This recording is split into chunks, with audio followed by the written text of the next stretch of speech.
Hello बच्चों, let's read this question. The question से that बच्चों यहाँ पर असर्शन और रीजन टाइप क्वेश्चन है। असर्शन ए में बोला गया formic acid reduce Tollens reagent, reason R में बोला गया compound containing CHO group reduce Tollens reagent. इसके रिगार्डिंग यहाँ पर बच्चों 4 ऑप्शन गिवन है, इन चारों में से करेक्ट को बताना है। तो सबसे पहले समझेंगे की कॉन्सेप्ट। की कॉन्सेप्ट होगा यहाँ पे बच्चों टॉलेंस टेस्ट। तो सबसे पहले हम लोग यहाँ पर की कॉन्सेप्ट में समझेंगे टॉलेंट टेस्ट क्या होगा। की कॉन्सेप्ट और की कॉन्सेप्ट होगा टॉलेंस टेस्ट। अब बच्चों टॉलेंट टेस्ट कौन देते हैं? जिनके पास एल्डिहाइड ग्रुप प्रेजेंट होता है वो टॉलेंट टेस्ट देते हैं। जैसे कि RCHO है, अब यहाँ पर एल्डिहाइड ग्रुप है। जब इसको हम लोग क्या करेंगे, सिल्वर अमोनिकल सिल्वर नाइट्रेट के सोल्यूशन से इसको ट्रीट करेंगे कुछ इस तरीके से, जिसे हम लोग टॉलेंस रिएजेंट कहते हैं। तो इस केस में क्या होता है बच्चों, इस केस में हमारा जो एल्डिहाइड ग्रुप होता है वो कार्बोक्सिलेट एनायन में ऑक्सीडाइज हो जाता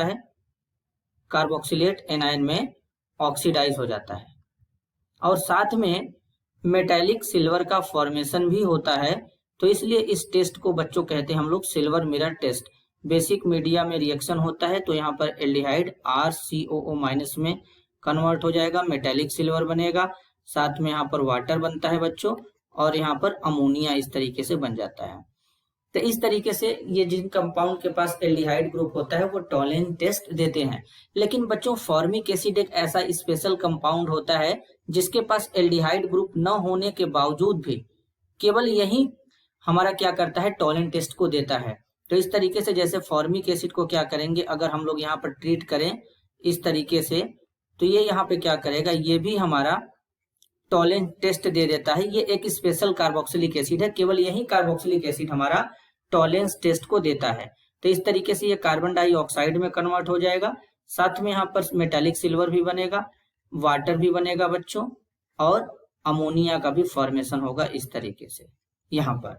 तो इस तरीके से यहाँ पर ये टॉलेंस टेस्ट जो होता है प्रोसीड होता है। तो बेसिकली यहाँ पर हमारा असर्शन और रीजन दोनों करेक्ट है बच्चों, लेकिन असर्शन ए के लिए रीजन आर करेक्ट नहीं है, क्योंकि कंपाउंड एल्डिहाइड ग्रुप कंटेन करेगा तभी देगा, लेकिन यहाँ पर तो फॉर्मिक एसिड है जो इसके पास कार्बोक्सिलिक ग्रुप है, लेकिन फिर भी ये देता है, ये एक स्पेशल है। तो इसलिए यहाँ पर अगर हम बात करें तो ऑप्शन फर्स्ट में लिखा गया if both assertion and reason are true and the reason R is correct explanation of the assertion A, बिल्कुल गलत है। 2 में बोला गया है if both assertion and reason are true but reason R is not correct explanation of the assertion A, ये बिल्कुल correct है बच्चों। 3rd में बोला गया if assertion A is true but reason R is false, गलत है। 4 में बोला गया assertion A is false reason R is true, गलत है। तो इस क्वेश्चन के लिए करेक्ट आंसर होगा option 2। This is your answer. I hope you understood it well. All the best.